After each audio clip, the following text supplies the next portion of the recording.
1971 পরে যে অমুক মুক্তিযোদ্ধা অমুক রাজাকার, এটা হচ্ছে দেশকে ভাগ করে দেওয়া, দেশের জনগণকে ভাগ করে দেওয়া। পৃথিবীর কোনো উন্নত দেশে আপনি এইভাবে দেশের নাগরিকদের মধ্যে বিভেদ তৈরি করা দেখতে পাবেন না। স্বয়ং আমাদের নবী মুহাম্মদ সাল্লাল্লাহু আলাইহি ওয়াসাল্লাম মক্কা বিজয়ের পরেও এরকম বিভেদ তৈরি হতে দেননি। একটা ছোট্ট ঘটনা বলি। মক্কা বিজয়ের পর একটা যুদ্ধ হয়েছিল, হুনাইনের যুদ্ধ। হুনাইনের যুদ্ধের সব গনিমতের মাল আল্লাহর নবী মক্কার নবমুসলিমদের মধ্যে বন্টন করে দিয়েছেন। যারা মক্কার এতদিন কাফের ছিল, মুশরিক ছিল, আল্লাহর নবীর বিরুদ্ধে বদরে যুদ্ধ করেছে, উহুদে যুদ্ধ করেছে, খন্দকে যুদ্ধ করেছে, তাদের মধ্যে, তারা আজ মক্কা বিজয়ের সময় মুসলমান হয়ে গেছে, তাদের মধ্যে আল্লাহর নবী হুনাইনের সকল সম্পদ বন্টন করে দিলেন। তো শয়তান ওয়াসওয়াসা দিল মদিনায় চলে যাওয়া মুহাজির আর আনসারদের মধ্যে, ইসলামের জন্য জীবন দিলাম আমরা, যুদ্ধ করলাম আমরা, মানে আপনাদের পরিভাষায় যদি বলি যে আমরা হচ্ছে মুক্তিযোদ্ধা আর সব টাকা পয়সা নিয়ে চলে গেল রাজাকাররা। ওই সময়ের পরিভাষাটা যদি বুঝতে চান যে আমরা মুহাজির এবং আমরা আনসার, আমরা ইসলামের জন্য সকল কিছু করলাম, অথচ আজ হুনাইনের যুদ্ধের সকল গনিমতের মাল আল্লাহর নবী মক্কার এই কাল পরশু যারা মুসলমান হলো মক্কা বিজয়ের সময় তাদের মধ্যে দিয়ে দিলেন। এই কানাঘুষা কিন্তু আল্লাহর নবীর কান পর্যন্ত চলে গেল, কিন্তু রাসূল সাল্লাল্লাহু আলাইহি ওয়াসাল্লাম এই বিভেদ রাখতে দেননি। কেন? তিনি জানেন যে এই বিভেদ এই ভবিষ্যৎ ইসলামী রাষ্ট্রকে ক্ষতিগ্রস্ত করবে। তখন তিনি কি বললেন? তিনি বক্তব্যে দাঁড়িয়ে বললেন, এই মদিনার মুহাজিরেরা, মদিনার আনসারেরা, লম্বা ঘটনা, হে মদিনার মুহাজিরেরা, হে মদিনার আনসারেরা, আজকে হুনাইনের সকল গনিমতের মাল নিয়ে চলে যাবে মক্কার নবমুসলিমেরা, আর মুহাম্মদ সাল্লাল্লাহু আলাইহি ওয়াসাল্লাম নিজে তোমাদের সাথে মদিনায় ফিরে যাবে, অথচ আমার বাপদাদার বাড়ি মক্কায়। আল্লাহু আকবার। তোমরা কোনটা চাও? মুহাম্মদ সাল্লাল্লাহু আলাইহি ওয়াসাল্লাম তোমাদের সাথে সশরীরে মদিনায় ফিরে যাক? সাহাবীরা আবেগতাড়িত হয়ে গেলেন। তো আল্লাহর নবী এই বিভেদকে স্থায়ী করতে দেননি। এবং দেখেন মুহাম্মদ সাল্লাল্লাহু আলাইহি ওয়াসাল্লাম মক্কা বিজয়ের পরও মদিনায় থেকে গেছেন। এখন তো মক্কা বিজয় হয়েছে, ওনার শৈশবের স্মৃতি বিজড়িত শহর মক্কা, কৈশোরের স্মৃতি বিজড়িত শহর মক্কা, যৌবনের স্মৃতি বিজড়িত শহর মক্কা। এখন তো মক্কা বিজয় হয়ে গেছে, তার অধীনস্থ তিনি মদিনা ছেড়ে দিয়ে মক্কা আসতে পারেন। কিন্তু তিনি বললেন মুহাম্মদ সাল্লাল্লাহু আলাইহি ওয়াসাল্লাম নিজে ফিরে যাবে মদিনায়, আবার ধন সম্পদ দিয়ে দিলেন নবমুসলিমদের। তিনি ঐক্যটা রক্ষা করলেন। এই জন্য এই ধরনের বিভেদ, এই দুইটা বিভেদ, বাঙালি জাতীয়তাবাদের মাধ্যমে মুসলমানদের মধ্যে বিভেদ তৈরি করা বাংলাদেশের মুসলমানদের মধ্যে, এবং 1971 চেতনাকে বিক্রি করে বিভেদ তৈরি করা, যা গত 15-16 বছর ছিল, ভবিষ্যতে আর কাউকে কোনোদিন করতে দেওয়া যাবে না। এবার আরো সামনের দিকে চলে আসি। রাষ্ট্রে ইসলাম প্রতিষ্ঠা করতে বাধা কি? রাষ্ট্রে ইসলাম প্রতিষ্ঠা করতে চতুর্থ বাধা বিজাতীয় মতবাদ, গণতন্ত্র, সমাজতন্ত্র, ধর্মনিরপেক্ষ মতবাদ, যেটিকে সেকুলারিজম, কিছুক্ষণ আগে যে মতবাদের বিষয়ে বললাম, লিবারালিজম, জাতীয়তাবাদ, ন্যাশনালিজম, এই প্রত্যেকটা মতবাদ রাষ্ট্রে ইসলাম প্রতিষ্ঠায় বাধা। আমি যদি আরো সারমর্ম করে বলি যে পৃথিবীতে ইসলামী খেলাফা প্রতিষ্ঠা হবে, এই ইসলামী খেলাফার সবচেয়ে বড় শত্রু গণতন্ত্র নিজেই। এই জন্য আমার একটা বক্তব্য দেওয়া আছে যে গণতন্ত্রের কবর রচনার উপরই ইসলামী খেলাফতের উত্থান হবে। কিন্তু এই বক্তব্য আবার আমাদের কিছু ভাইদের সহ্য হবে না। কিন্তু তাদেরকে আমি উদাত্ত আহ্বান জানাবো, আপনারা আরো পড়েন, আরো পড়েন, আরো পড়েন। আরো পড়লে দেখবেন গণতন্ত্রের নামে মুসলমানদের সামনে মূলা ঝুলিয়ে রাখা আছে। গত 100 বছরেও কোনোদিন গণতন্ত্র দিয়ে ইসলাম প্রতিষ্ঠিত হয়নি, আগামী 1000 বছর চেষ্টা করলেও কোনোদিন গণতন্ত্র দিয়ে ইসলাম প্রতিষ্ঠিত হবে না। হ্যাঁ, গণতন্ত্র দিয়ে যে ইসলাম প্রতিষ্ঠিত হবে, যদি বলেন যে হ্যাঁ হবেই হবে, তাহলে আমি চ্যালেঞ্জ দিয়ে বলে গেলাম, গণতন্ত্র দিয়ে যে ইসলাম প্রতিষ্ঠিত হবে ওটা বিকৃত ইসলাম, কম্প্রোমাইজড ইসলাম, পূর্ণাঙ্গ ইসলাম নয়। যে ইসলামের মধ্যে শিরক মিশ্রিত থাকবে, যে ইসলামের মধ্যে ইসলামের সকল বিধিবিধান উপস্থিত থাকবে না, পূর্ণাঙ্গ রূপে উপস্থিত থাকবে না। তাহলে আপনি যেহেতু বলতেছেন এগুলোর মাধ্যমে প্রতিষ্ঠিত হবে না, তো হবে কিসের মাধ্যমে? যেটির মাধ্যমে প্রতিষ্ঠিত হবে, আজকে আপনাদের সামনে 2টি বা 3টি উপায় বলবো, যা প্রায় এই পরের পয়েন্টগুলো প্রায় সব বক্তব্যে আমার বলা আছে এবং আপনাদেরও শোনা উচিত। 1, ইসলামী খেলাফা বা ইসলামী রাষ্ট্র বলতে কি বুঝায় এটা পরিষ্কার থাকতে হবে। ইসলামী খেলাফা বা ইসলামী রাষ্ট্র মানে আজকে এখানে আপনাদের সবাইকে জোরপূর্বক আমি সালাত আদায় করিয়ে দিলাম, জোরপূর্বক আপনাদের মহিলাদের মা বোনদের পর্দা করিয়ে দিলাম, বিষয়টি এমন নয়।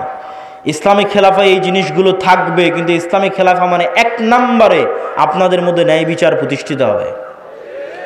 ঈসা আলাইহিস সালাতু ওয়াস সালামের কথা আল্লাহর নবী বলেছেন, তিনি পৃথিবীতে হাকামান মুকসিতা, ন্যায় বিচারক, শাসক হবেন। আর আল্লাহ হচ্ছেন সবচেয়ে বড় ন্যায় বিচারক। এই জন্য সাবআতু ইউদিল্লুহুমুল্লাহ ইয়াউমা লা দিল্লা ইল্লা দিল্লুহ, 7 শ্রেণীর মানুষকে বিশেষ ছায়া আশ্রয় দেওয়া হবে।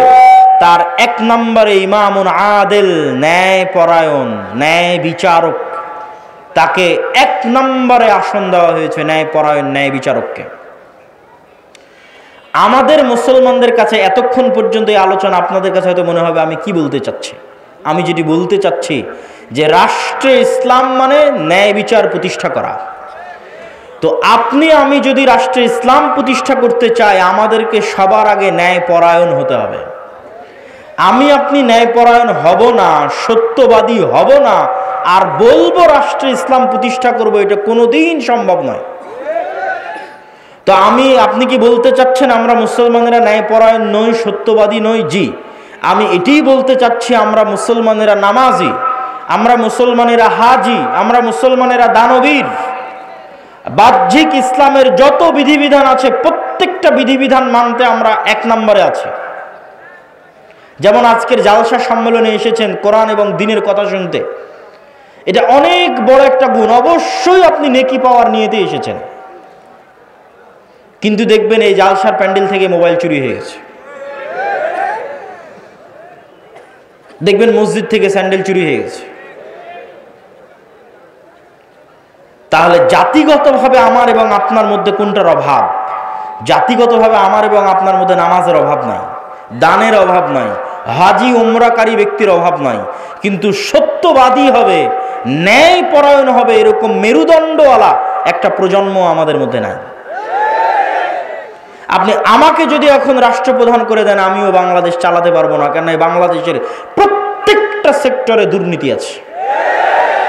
ওই সমস্ত দুর্নীতিবাজ সচিবেরা, মন্ত্রীরা, ওসিরা, ডিসিরা 1 সেকেন্ড আপনাকে রাষ্ট্র চালাতে দেবেন, আপনাকে উৎখাত করে ফেলে দেবে। তাহলে আপনি এইরকম দুর্নীতিগ্রস্ত একটা কাঠামোর মধ্যে বলবেন আমি ইসলাম প্রতিষ্ঠা করব? আপনাকে একদল সৎ ন্যায়পরায়ণ প্রজন্ম আগে নিয়ে আসতে হবে। যে সৎ ন্যায়পরায়ণ প্রজন্ম টাকার কাছে বিক্রি হবে না, চাপের কাছে বিক্রি হবে না, তার দায়িত্বের আমানত রক্ষা করবে মৃত্যু হয়ে গেল। এটা হচ্ছে সৎ এবং ন্যায়পরায়ণ। এতক্ষণ হয়তো রাষ্ট্রীয় পর্যায়ে বললাম, এই জন্য আপনারা খুব ঠিক বললেন। আমাদের ব্যক্তিগত জীবনে যদি আসি, তাহলে কি হবে দেখেন। আপনারা যারা আজ পুরো গাবতলীতে জরিপ করেন, পুরো বগুড়া জেলায় জরিপ করেন, পুরো গাইবান্ধাতে জরিপ করেন যে কতজন পিতার মৃত্যুর পর তার সন্তান পিতার সম্পত্তিতে বোনকে ন্যায়ের সাথে ভাগ দিয়েছে, জরিপ করেন। আপনারা যারা সামনে উপস্থিত আছেন তারা প্রশ্ন করেন, আপনার আশেপাশে তাকান, পাড়া প্রতিবেশীর দিকে তাকান, কল্পনা করেন কতজন তার পিতার মৃত্যুর পর পিতার সম্পত্তিতে বোনকে ন্যায়ের সাথে ভাগ দিয়েছে। একদল তো আছে ভাগই দেয়নি, কেউ যদি দিয়ে থাকে তাহলে বগুড়ার জলেশ্বরী তলার জমিটা নিজে নিয়েছে, আর বগুড়ার যেটা সারিয়াকান্দির নদীতে ভেঙে আছে ওটা বোনকে দিয়েছে।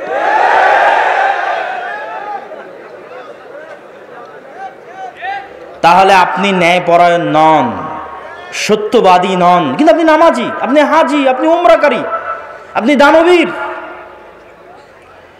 তাহলে আপনাকে দিয়ে কখনোই আল্লাহ সুবহানাহু ওয়া তাআলা রাষ্ট্রে ইসলাম প্রতিষ্ঠা করবেন না, কেননা আপনি রাষ্ট্রে ইসলাম প্রতিষ্ঠার যোগ্য নন। রাষ্ট্রে ইসলাম প্রতিষ্ঠা করার 1 নাম্বার শর্তই হচ্ছে আপনাকে ন্যায়পরায়ণ হতে হবে।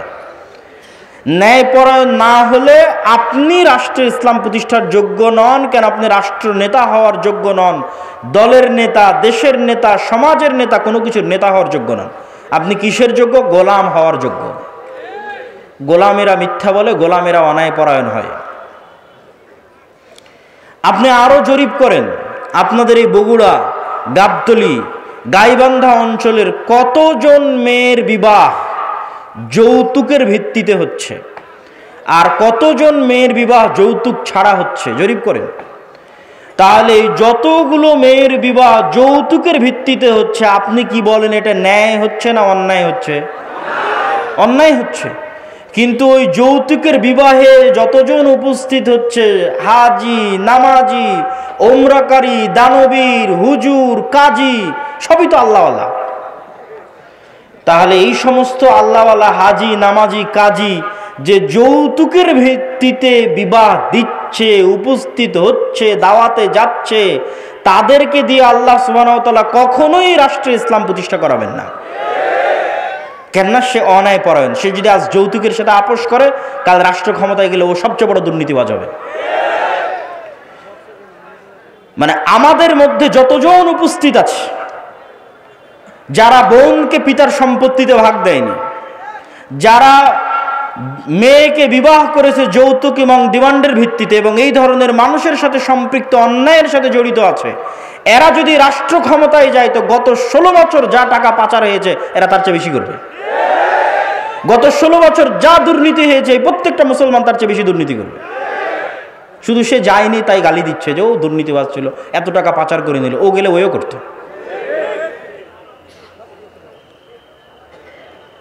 সম্মানিত উপস্থিতি,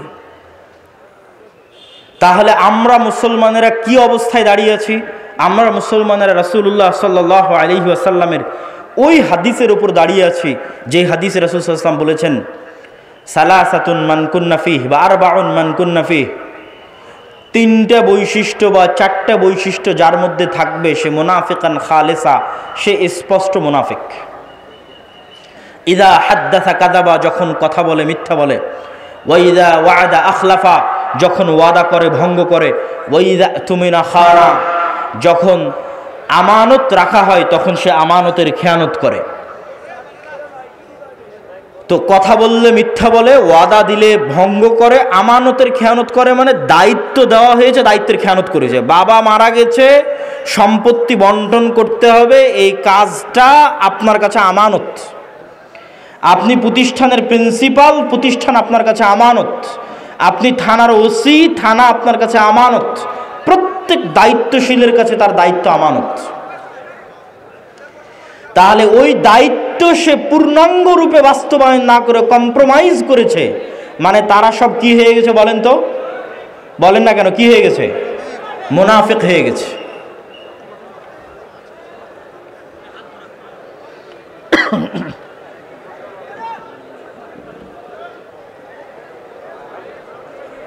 না মাইকের সমস্যা নেই, একটু থামেন।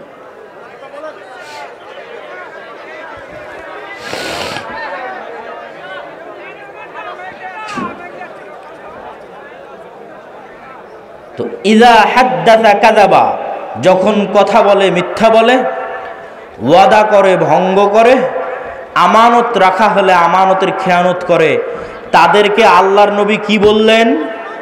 একটু জোরে বলতে হবে, কি বললেন? মুনাফিক। তার মানে পিতার সম্পত্তিতে বোনকে ভাগ দেয়নি যে সে কি? একটু কথা বলতে হবে, সে কি? মুনাফিক।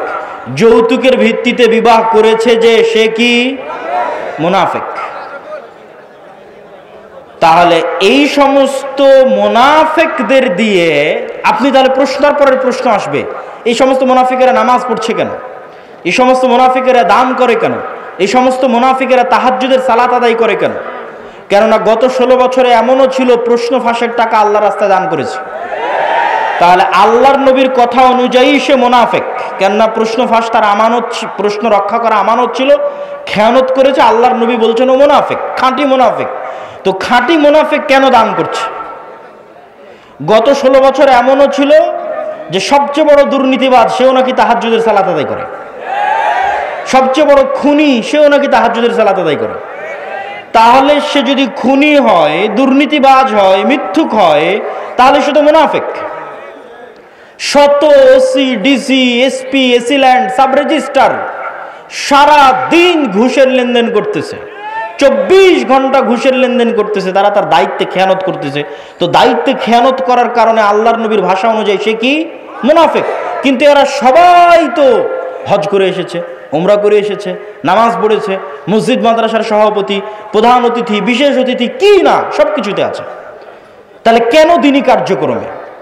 মূলত তারা তাদের মুনাফিকি ঢাকতে আল্লাহর রাস্তায় দান করে, মুনাফিকি ঢাকতে হজ উমরা করে, মুনাফিকি ঢাকতে মসজিদে গিয়ে নামাজ পড়ে, কিন্তু আসলে মুনাফিক। কিন্তু মুনাফিকিটা যেন মানুষের সামনে ধরা না পড়ে, ওই মুনাফিকির উপর পর্দা দেওয়ার জন্য মুখে দাড়ি আছে, মাথায় টুপি আছে, নামাজের কড়া আছে, কিন্তু বাস্তবে মুনাফিক। তাহলে কোন মুসলমান স্বাধীন, কোন মুসলমান রাষ্ট্রের দায়িত্ব পাবে, কোন মুসলমান দেশ ও জাতিকে নেতৃত্ব দিবে? যেই মুসলমান এমতো অবস্থায় সালাত আদায় করে যে, এমতো অবস্থায় সালাত আদায় করছে যে ওই অবস্থায় সে মিথ্যুকও নয়, দুর্নীতিবাজও নয়, সত্যবাদী, শতভাগ সত্যবাদী, শতভাগ ন্যায়পরায়ণ, এমতো অবস্থায় সে সালাত আদায় করছে, ওই সালাতের যে ক্ষমতা, ওই সিয়ামের যে পাওয়ার, ওই হজ, ওই ওমরা, ওই দানের যে পাওয়ার, ওই পাওয়ারে ও রাষ্ট্র ক্ষমতায় চলে যাবে।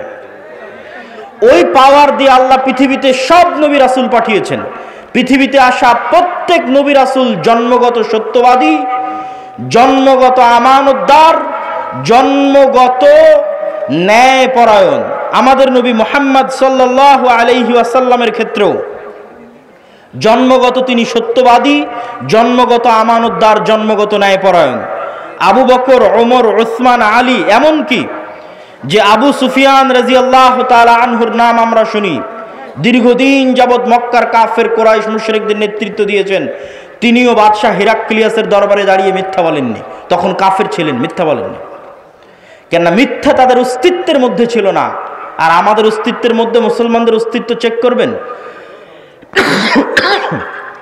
ইউরোপ আমেরিকায় যত মুসলমান গেছে তাদের অনেকেই, অধিকাংশই, সবাই নয়, যে দেখেন কোথাও না কোথাও মিথ্যা বলেছে। মিথ্যা বলে সরকারের কাছে অতিরিক্ত ফায়দা নিচ্ছে। মুসলমান কাফেরের কাছে অতিরিক্ত উপকার নিচ্ছে, মুসলমান ইহুদি খ্রিস্টানের কাছে অতিরিক্ত অর্থনৈতিক লাভ নিচ্ছে মিথ্যা বলে। দ্বিতীয় যে কাজটি আমাদের করতে হবে সেটা হচ্ছে সোশ্যাল জাস্টিস। সোশ্যাল জাস্টিস মানে এতক্ষণ যা বললাম তার আলোকেই সোশ্যাল জাস্টিস নির্ধারিত হবে, সামাজিক ন্যায় বিচার। গত 16 বছর যে পাওয়ার প্র্যাকটিস হয়েছে সারা বাংলাদেশে, এই পাওয়ার প্র্যাকটিস এখন নাই, শূন্যের কোঠায়। ওই ফাঁকা জায়গায় মসজিদ মাদ্রাসাগুলোর ক্ষমতা ছিল যে তারা ন্যায় বিচার প্রতিষ্ঠা করবে। কিন্তু দুঃখজনক হলেও সত্য, দেশে প্রতিষ্ঠিত ইসলামী দল বলেন, ইসলামী সংগঠন বলেন, মসজিদ বলেন, মাদ্রাসা বলেন, তারা আল আমরু বিল মারুফ ওয়ান নাহি আনিল মুনকার এবং সামাজিক ন্যায় বিচার প্রতিষ্ঠায় দুর্বল। এবং তাদের চোখের সামনে আর এক দল ওই একই জায়গায় একই অন্যায় লিপ্ত হচ্ছে। এক জায়গায় গত 16 বছর যারা চাঁদাবাজি করেছে, আজকে ওই জায়গায় আর একজন চাঁদাবাজি করতেছে, কিন্তু কেউ প্রতিবাদ করতেছে না। সোশ্যাল জাস্টিস মানে সমাজে মানুষের প্রতি অন্যায় হতে দেওয়া যাবে না। আপনি যদি রাষ্ট্রে ইসলাম প্রতিষ্ঠা করতে চান, রুট লেভেলে ন্যায় বিচার প্রতিষ্ঠা করতে হবে। কাকে প্রতিষ্ঠা করতে হবে? যে ইসলামের ধারক ও বাহক, মানে যে বলছে যে আমি চাই রাষ্ট্রে ইসলাম প্রতিষ্ঠা হোক, ওকে ন্যূনতম ওর গ্রামে, ওর পাড়ায় মানুষের উপর যেন জুলম না হয়। যেমন বাপ যদি মারা যায় তো বোনকে যেন তার ন্যায় হিস্সা বুঝিয়ে দেওয়া হয়, এটি জোরপূর্বক বাস্তবায়ন করবে। কোনো মেয়ের বিবাহ যেন যৌতুকের ভিত্তিতে না হয়, এটি জোরপূর্বক বাধা দিবে। আল আমরু বিল মারুফ ওয়ান নাহি আনিল মুনকার করবে। এটি হচ্ছে সোশ্যাল জাস্টিস। কোনো এক গ্রাম, কোনো এক এলাকা, কোনো এক পাড়া, কোনো এক মাদ্রাসা, কোনো এক শিক্ষা প্রতিষ্ঠান, কোনো এক ইসলামী দল, ইসলামী সংগঠনে যদি ন্যায় প্রতিষ্ঠা হয়ে যায়, ওর হাত দিয়ে রাষ্ট্রে ইসলাম প্রতিষ্ঠা হবে। তার মানে কি ইসলামী দল, ইসলামী সংগঠন, মসজিদ মাদ্রাসায় ন্যায় নাই? নাই। এই যে মাদ্রাসায় মাদ্রাসায় মতবিরোধ, দলে দলে মতবিরোধ, এর থেকে ও বের হয়েছে, ওর থেকে ও বের হয়েছে, এগুলো একটাও মাসলা মাসাইলের কারণে নয়, এগুলো একটা আবেগের কারণে নয়। প্রত্যেকটা জায়গায় ন্যায়ের অভাব আছে। হয় যিনি ইসলামী দলের আমির উনি ন্যায়পরায়ণ নন, জালেম, অথবা যিনি ইসলামী দলের মামুর কর্মী সে ন্যায়পরায়ণ নয়, জালেম। যে কর্মী রাত দিন পরিশ্রম করছে তাকে পদ না দিয়ে যে পা চাটছে ওকে পদ দিয়ে দিচ্ছে, এটাই হচ্ছে ন্যায়ের খেলাফ। ন্যায় নাই, ওর দ্বারা রাষ্ট্রে ইসলাম প্রতিষ্ঠা হবে না। ও তো ওর দলের মধ্যে ইসলাম প্রতিষ্ঠা করতে পারেনি। দলের মধ্যে ইসলাম, ওর মাদ্রাসায় ইসলাম প্রতিষ্ঠা করবে। মাদ্রাসা ইসলাম মানে 5 ওয়াক্ত সালাত হচ্ছে এটা না, 5 ওয়াক্ত সালাত তো হবেই, কিন্তু আপনি যদি মনে করেন আমি রাষ্ট্রে ইসলাম প্রতিষ্ঠা করব, তাহলে আপনি যে জায়গায় আছেন ওখানে শতভাগ ন্যায় প্রতিষ্ঠা করতে হবে। আপনি ন্যায় প্রতিষ্ঠা করতে ব্যর্থ হয়েছেন তো অবশ্যই আপনি রাষ্ট্রে ইসলাম প্রতিষ্ঠা করতে ব্যর্থ হবেন। সম্মানিত উপস্থিতি, সর্বোপরি লাস্ট পয়েন্ট হচ্ছে আমাদের মুসলমানদের সবচেয়ে বড় সমস্যা হচ্ছে আমরা শর্ট টার্ম চিন্তা করি। আমাকে এখনই ভোট করে, এখনই নির্বাচনে জিতে রাষ্ট্রে ইসলাম প্রতিষ্ঠা করতে হবে। যে এরকম শর্ট টার্ম চিন্তা করতেছে আমাকে এখনই নির্বাচন করে, এখনই ভোটে জিতে, এখনই রাষ্ট্রে ইসলাম প্রতিষ্ঠা করতে হবে, ও তার কয়দিন পরে আর থাকবে না। মানে তার কয়দিন পর আবারও কেউ আসবে যে রাষ্ট্র ক্ষমতায় চলে যাবে। সে যেমন আজ এখনই চলে যাওয়ার চেষ্টা করতেছে, স্থায়ী থাকতে পারবে না। তাহলে করতে হবে কি? আপনাকে 50 বছর, 100 বছরের প্ল্যান করতে হবে যে আমি 50 বছর পর, 100 বছর পর, আজ এখন নয়, 50-100 বছর পর পূর্ণাঙ্গ ইসলাম, পূর্ণাঙ্গ ক্ষমতার সাথে বাংলাদেশের রাষ্ট্র ক্ষমতায় যাবে। তার জন্য কি করা লাগবে সেই পরিকল্পনা রেডি করো। এইটা ইহুদিরা করে, তারা করেছে। আজকে তারা যে জায়গায় আছে এটা 200 বছর আগের পরিকল্পনা। আর যখনই আপনি পরিকল্পনা করবেন তখনই দেখবেন যে আপনাকে শক্তিশালী প্রতিষ্ঠান তৈরি করতে হচ্ছে। আমাদের শক্তিশালী প্রতিষ্ঠান নাই। এই লক্ষ লক্ষ কোটি কোটি পঙ্গপালের মতো ভোটার থেকে কোনো উপকার নেই। 5ই আগস্টের এই ছাত্র জনতার আন্দোলনে বেশিরভাগ মুসলমান ধর্মপ্রাণ মানুষ জীবন দিয়েছে। আর রাষ্ট্র ক্ষমতায় কারা গেছে? বেশিরভাগ এনজিও রাষ্ট্র ক্ষমতায় গেছে। কেন? ওই এনজিওগুলো বাংলাদেশের শক্তিশালী প্রতিষ্ঠান আছে, শক্তিশালী মিডিয়া আছে। বাংলাদেশে আমাদের মুসলমানদের পঙ্গপালের মতো এরকম আমার এরকম হাজার হাজার দর্শক শ্রোতা ভক্ত আছে, কিন্তু আমার শক্তিশালী মিডিয়া নাই বাংলাদেশে। আমার বাংলাদেশের শক্তিশালী কোনো অর্থনৈতিক প্রতিষ্ঠান নাই, এরকম কোনো ইসলামী দলের নাই, কোনো ইসলামী সংগঠনের নাই। সম্মানিত উপস্থিতি, তাহলে আমাদেরকে শক্তিশালী প্রতিষ্ঠান প্রতিষ্ঠা করতে হবে এবং দীর্ঘমেয়াদী পরিকল্পনা করতে হবে। ওই শক্তিশালী প্রতিষ্ঠান না থাকার কারণেই দেখবেন একজন অপরাধী যখন কোনো কিছু করছে তার সামনে কত বড় গুণ লাগিয়ে হেডিং করা হচ্ছে, আর একজন আলেম সে যখন কিছু করছে বলছে তথাকথিত মৌলবী। অথবা বড় অপরাধীকে যখন আদালতে পেশ করা হচ্ছে হাতে হ্যান্ডকাফ নাই, কিন্তু আলেমকে যখন আদালতে পেশ করা হচ্ছে মোটা রশি দিয়ে হাত বেঁধে আদালতে পেশ করা হচ্ছে। এটাই হচ্ছে রাষ্ট্রীয় কাঠামোগত বিদ্বেষ, যা আপনার অজান্তে হয়ে আছে। আপনি এটার সাথে ফাইট দিয়ে পারবেন না, ঠিক বলেও পারবেন না। ওটার সাথে ফাইট দিতে হবে শক্তিশালী প্রতিষ্ঠান তৈরি করার মাধ্যমে। এই শক্তিশালী প্রতিষ্ঠান তৈরি করার জন্য মুসলমানদের সন্তানদের চিন্তা করতে হবে, পরিকল্পনা করতে হবে। সর্বোপরি আমাদের সবচেয়ে বড় সমস্যা আমাদের তরুণ প্রজন্ম। আমাদের তরুণ প্রজন্ম নেশায় ব্যস্ত, মাদকতায় ব্যস্ত, জুয়ায় ব্যস্ত। আর আপনি অন্যদের তরুণ প্রজন্মকে দেখেন তারা কি করছে? তারা প্রোডাক্টিভ, তারা জ্ঞান অর্জন করছে, জ্ঞান বিতরণ করছে, জ্ঞান শিখছে। যেই দিন ফুটবল বিশ্বকাপ হচ্ছে সেই দিন আপনি ক্যামব্রিজ এবং অক্সফোর্ডের বিশ্ববিদ্যালয়ে কিছু বুঝতে পারবেন না, আর ঢাকা বিশ্ববিদ্যালয়ে দেখবেন হাজার হাজার ছাত্র একত্রিত হয়ে ফুটবল খেলা দেখছে। এটাই হচ্ছে আমাদের এবং তাদের মধ্যে পার্থক্য। কেন তারা পৃথিবী শাসন করছে আর আমরা কেন পৃথিবীর গোলাম হয়ে আছি? আমাদের এই প্রোডাক্টিভিটি না থাকা আমাদের সবচেয়ে বড় ব্যর্থতা। সম্মানিত উপস্থিতি, আমি আমার বক্তব্যের শেষের দিকে আপনাদের উদ্দেশ্যে আমার পুরো বক্তব্যের যদি সারমর্ম করি, তাহলে বাংলাদেশে রাষ্ট্রীয়ভাবে ইসলাম প্রতিষ্ঠা করতে সবচেয়ে বড় বাধাগুলোর 1 নম্বর বাধা কলোনিয়াল মাইন্ড সেট আপ, ঔপনিবেশিক গোলামির মানসিকতা। 2 নম্বর বাধা ভুল রাজনৈতিক বয়ান। 3 নম্বর বাধা রাষ্ট্রীয় কাঠামোগত বিদ্বেষ। 4 নম্বর বাধা ব্যক্তিগত জীবনে মুসলমানেরা ন্যায়পরায়ণ নয়, মুসলমানেরা মিথ্যুক, দুর্নীতিবাজ। তাদের দিয়ে আল্লাহ কখনোই রাষ্ট্রে ইসলাম প্রতিষ্ঠা করাবেন না। আগে একদল প্রজন্ম লাগবে যে সত্যবাদী হবে, ন্যায়পরায়ণ হবে। 5 নম্বর আমাদের শক্তিশালী প্রতিষ্ঠান নাই। হাজার হাজার লক্ষ লক্ষ মানুষ আছে, কিন্তু লক্ষ লক্ষ মানুষের শক্তিশালী প্রতিষ্ঠান নাই। শক্তিশালী প্রতিষ্ঠান লাগবে। 6 নম্বর সমাজে সোশ্যাল জাস্টিস, ন্যায় বিচার, নিজ নিজ জায়গা থেকে ন্যায় বিচার প্রতিষ্ঠা করতে হবে, নিজ পরিবারে, নিজ সমাজে, নিজ গ্রামে। তাহলে আল্লাহ একদিন দয়াবান হয়ে আমাকে এবং আপনাকে সেই জায়গায় পৌঁছে দিবেন যেই জায়গায় যাওয়ার আমরা যোগ্য। আমাদের বাপদাদারা যেই জায়গায় ছিল, আমাদের পিতৃপুরুষরা যেই জায়গায় ছিল। ইসলামী খেলাফা কাল্পনিক কোনো থিওরি নয়। পৃথিবীতে সবচেয়ে বেশি শান্তি স্থাপনকারী, সবচেয়ে সাকসেসফুল, সবচেয়ে শক্তিশালী অর্থনৈতিক, রাজনৈতিক, রাষ্ট্রীয় কল্যাণমূলক সিস্টেম হচ্ছে ইসলামী খেলাফা। অতএব এটা বাস্তব পরীক্ষিত, সুতরাং সেটিকে নিয়ে আসতে চাইলে।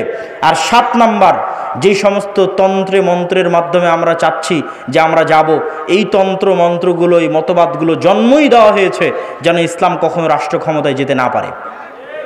অতএব আপনাকে আগে এই সমস্ত তন্ত্র মন্ত্রকে অস্বীকার করতে হবে, এই সমস্ত তন্ত্র মন্ত্রের কাফের হয়ে যেতে হবে। এগুলো সব ইসলাম বিরোধী। তারপরে এইভাবে যেভাবে নবীরা শুরু করেছে সেভাবে শুরু করতে হবে। নবীরা কিভাবে শুরু করেছে?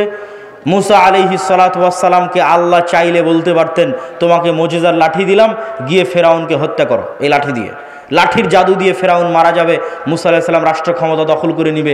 তা না করে আল্লাহ মুসা আলাইহিস সালামকে বললেন দাওয়াত দাও, তাও ভদ্র নম্র ভাষায় দাওয়াত দাও। এই দাওয়াত দিতে গিয়ে কি না বিপদে তিনি পড়লেন। কতদিন যাবত এই দাওয়াত দিতে গিয়ে জুলম সহ্য করলেন, অত্যাচার সহ্য করলেন। যে আল্লাহ ইব্রাহিম আলাইহিস সালাতু ওয়াস সালামকে আগুনে পোড়ানো থেকে বাঁচাতে পারেন, সে আল্লাহ চাইলে নমরুদকে তখনই আগুনে পুড়িয়ে দিতে পারেন না? দেননি। সেই নমরুদ কর্তৃক ইব্রাহিম আলাইহিস সালাম মাজলুম হলেন, জুলম সহ্য করলেন, দাওয়াত দিলেন। কিন্তু দাওয়াত দিয়েছেন তারা নিঃস্বার্থভাবে রাষ্ট্রের কেন্দ্রবিন্দুতে, আর আমরা আলেম ওলামারা আজীবন দাওয়াত দিয়েছি স্বার্থে। কেউই নিঃস্বার্থভাবে ইসলামের দাওয়াত দেওয়ার জন্য দেখা করেন, কিন্তু নবীরা নিঃস্বার্থভাবে দিনের জন্য কাজ করতেন। আল্লাহ সুবহানাহু ওয়া তাআলা আমাদেরকে উপস্থিত মজলিসে উপস্থিত সকলকে সত্যবাদী, ন্যায়পরায়ণ, নিজ নিজ সন্তানকে সত্যবাদী, মাথা উঁচু করে দাঁড়ানো যেন শিখায়। কেন আল্লাহর নবী লোন নিতে নিষেধ করেছেন? সুদভিত্তিক না, স্বাভাবিক কর্জ নিতে কেন নিষেধ করেছেন? আজ স্বাভাবিক কর্জ নিলে কাল মিথ্যা বলবেন, কাল যখন টাকা চাইতে আসে মিথ্যা বলবেন। আপনার ছেলেকে মিথ্যা শিখাবেন, বউকে মিথ্যা শিখাবেন। মিথ্যার উপর তৈরি হওয়া একটা সন্তান নেতা হবে না, গোলাম হবে। নেতা তৈরি করতে চাইলে মিথ্যা স্টপ, কোনো মিথ্যা চলবে না। সত্য বলো, সত্যের নাম সাহসিকতা। ন্যায় পরায়ণ থাকো, যার যা হক তাকে তার হক বুঝিয়ে দাও। এটি ইসলাম, এটি প্রকৃত ইসলাম। সম্মানিত উপস্থিতি, বক্তব্যের শেষে বলতে চাই, আগামী বছর আমি আদ-দাওয়া ইলাল্লাহর দায়িত্বশীলদের প্রতি উদাত্ত আহ্বান জানাবো। এই যে বিশাল জনসমুদ্র, এরকম প্রোগ্রাম আগামী বছর আসলে এই ধরনের ইউনিয়নে না করে গাবতলী কলেজ মাঠে করা উচিত। কি বলেন আপনারা? আমি উদাত্ত আহ্বান জানাবো দায়িত্বশীলদের যে এই প্রোগ্রামটা আপনারা আগামী বছর গাবতলী কলেজ মাঠে করার চেষ্টা করবেন ইনশাআল্লাহ। আল্লাহ সুবহানাহু ওয়া তাআলা তৌফিক দান করুক। আদ-দাওয়া ইলাল্লাহ দেশব্যাপী মসজিদ ভিত্তিক মক্তব শিক্ষা নিয়ে কাজ করে। আচ্ছা, আপনাদের মধ্যে স্বেচ্ছাসেবক ভাইয়েরা যাবে, এখনই যাবে, আমি এখনই যাওয়ার জন্য বলবো যে আপনারা তাদেরকে অবশ্যই সাধ্য অনুযায়ী আপনাদের সহযোগিতাটা পৌঁছে দেওয়ার চেষ্টা করবেন। আমি একটু 2 মিনিট আপনাদের সামনে একটু বিবরণ দিই। আর দাওয়া ইলাল্লাহ দেশব্যাপী মসজিদ ভিত্তিক দিন শিক্ষা নিয়ে কাজ করে, মক্তব নিয়ে কাজ করে। এখন পর্যন্ত 500-র অধিক মসজিদের ইমাম জামিয়া সালাফিয়া ডাঙ্গি পাড়ায় আমাদের খরচে, মানে দাওয়া ইলাল্লাহর খরচে, জামিয়া সালাফিয়ার খরচে গেছে, জামিয়া সালাফিয়ার খরচে এসেছে, জামিয়া সালাফিয়ার খরচে থেকেছে, খেয়েছে এবং প্রশিক্ষণ নিয়েছে। বলেন আল্লাহু আকবার। সম্পূর্ণ ফ্রি, বিনামূল্যে, এমনকি যাতায়াত পাথেয় খরচ সহ 500-র অধিক মসজিদের শিক্ষক, মক্তবের ইমামেরা তারা প্রশিক্ষণ নিয়েছে এবং তাদের মধ্যে জাতীয় মক্তব প্রতিযোগিতা হয়েছে। সেখানে যারা বিজয়ী তারা ওমরায় যাওয়ার জন্য প্রস্তুতি নিচ্ছে। বলেন আল্লাহু আকবার। এই কাজে আপনারা যুক্ত হন। গাবতলীর প্রত্যেক মসজিদকে উদাত্ত আহ্বান জানান, যাও জামিয়া সালাফিয়া ডাঙ্গিপাড়া দাওয়া ইলাল্লাহর মক্তব প্রশিক্ষণ নিয়ে আসো, নিয়ে এসে তাদের সিলেবাস অনুযায়ী আমাদের গ্রামে মক্তব পড়াও। দেখবেন পরের দিন থেকেই আপনার শিক্ষার মান বেড়ে গেছে, বাচ্চারা দ্রুত কোরআন শিখতে পারছে, দিনের মৌলিক জ্ঞান শিখতে পারছে। আপনাদের স্বেচ্ছাসেবকদের যেতে বলেন, যারা সহযোগিতা নিতে চায় এবং আপনারা যারা সহযোগিতা করতে চান, স্বেচ্ছাসেবকদের উদাত্ত আহ্বান জানাবো, আপনারা ভিতরে চলে যান, আমাদের সময় অতি স্বল্প। দ্বিতীয়ত, আল জামিয়া সালাফিয়া আরেকটি নতুন উদ্যোগ নিয়েছে, সেটি হচ্ছে জামিয়া সালাফিয়াতে যে মানসম্মত শিক্ষা ব্যবস্থা আছে। যেমন একটা ছোট্ট উদাহরণ যদি দেই, যে গত এক বছরে শুধু সৌদি আরবের মদিনা ইসলামী বিশ্ববিদ্যালয় সহ অন্যান্য বিশ্ববিদ্যালয়ের গত এক বছরে 10-এর অধিক শিক্ষক জামিয়া সালাফিয়াতে এসেছে এবং দার্স দিয়েছে। 10-এর অধিক, যা বাংলাদেশের ইতিহাসে রেকর্ড। তো এইরকম একটি উন্নত শিক্ষা প্রতিষ্ঠান, যেখানে পার্শ্ববর্তী দেশগুলোর শিক্ষকেরা তো আছেই, সেই উন্নত শিক্ষা প্রতিষ্ঠানের শিক্ষার মান অন্যান্য প্রতিষ্ঠানগুলোতে পৌঁছে যাক, এই জন্য আমরা একটা মুআদালা বা অধিভুক্তিকরণ সিস্টেম চালু করেছি। যে কোনো প্রতিষ্ঠান চাইলে আমাদের সাথে যোগাযোগ করে জামিয়া সালাফিয়ার সিলেবাস অনুযায়ী তাদের সিলেবাস পরিচালনা করে আমরা ওই প্রশিক্ষণটাও ফি সাবিলিল্লাহ তাদেরকে, তাদের শিক্ষককে প্রশিক্ষণ দিয়ে তাদের শিক্ষার মান বাড়িয়ে নিতে চাই। সম্মানিত উপস্থিতি, আগামী 30 ও 31 জানুয়ারি সালাফি কনফারেন্স দিনাজপুর, রংপুর বিভাগের মধ্যে সবচেয়ে বড় শিক্ষা প্রতিষ্ঠান, 4 তলা কমপ্লিট মসজিদের কাজ চলতেছে, প্রায় 20 বিঘা জমির উপর। দেশ ও বিদেশের মেহমানগণ উপস্থিত থাকবেন। আর আগামী 13-14 ফেব্রুয়ারি আল জামিয়া সালাফিয়া রূপগঞ্জ, প্রায় 50 বিঘা জমির উপর যে প্রতিষ্ঠান, সেখানে পাকিস্তান, ভারত, সৌদি আরব এবং বাংলাদেশ 4 দেশের শীর্ষস্থানীয় আলেমগণ উপস্থিত থাকবেন সালাফি কনফারেন্স। এই সালাফি কনফারেন্সগুলোতে আপনাদের উপস্থিত হওয়ার উদাত্ত আহ্বান জানাচ্ছি। পাশাপাশি মাসিক আল ইতিসাম, মাসিক আল ইতিসামের সম্পাদকীয়গুলো পড়ে দেখবেন। যেমন এই মাসের সম্পাদকীয়তে আছে মুসলিম উম্মার দামেস্ক বিজয়, জেরুজালেম বিজয়ের দ্বার প্রান্তে মুসলিম উম্মাহ। এই যে গুরুত্বপূর্ণ লেখনীগুলো, এবং আজকে আপনাদের শ্রদ্ধেয় শেখ আব্দুর রাজ্জাক বিন ইউসুফ, তিনি এখানে আসার আগে মাগরিব পর্যন্ত ফতোয়া পড়েছিলেন। জামিয়া সালাফের সিনিয়র সব মুহাদ্দিসেরা, জামিয়া সালাফে বানারস ভারতের সিনিয়র মুহাদ্দিসেরা, তারা সহ আমাদের ফতোয়া বোর্ড পরিচালিত হয়। তো মাসিক আল ইতিসামের ফতোয়াগুলো এরকম জ্ঞানী গুণী উচ্চশিক্ষিত আলেমদের ফতোয়া বোর্ডের মাধ্যমে পাশ হয়ে আসে।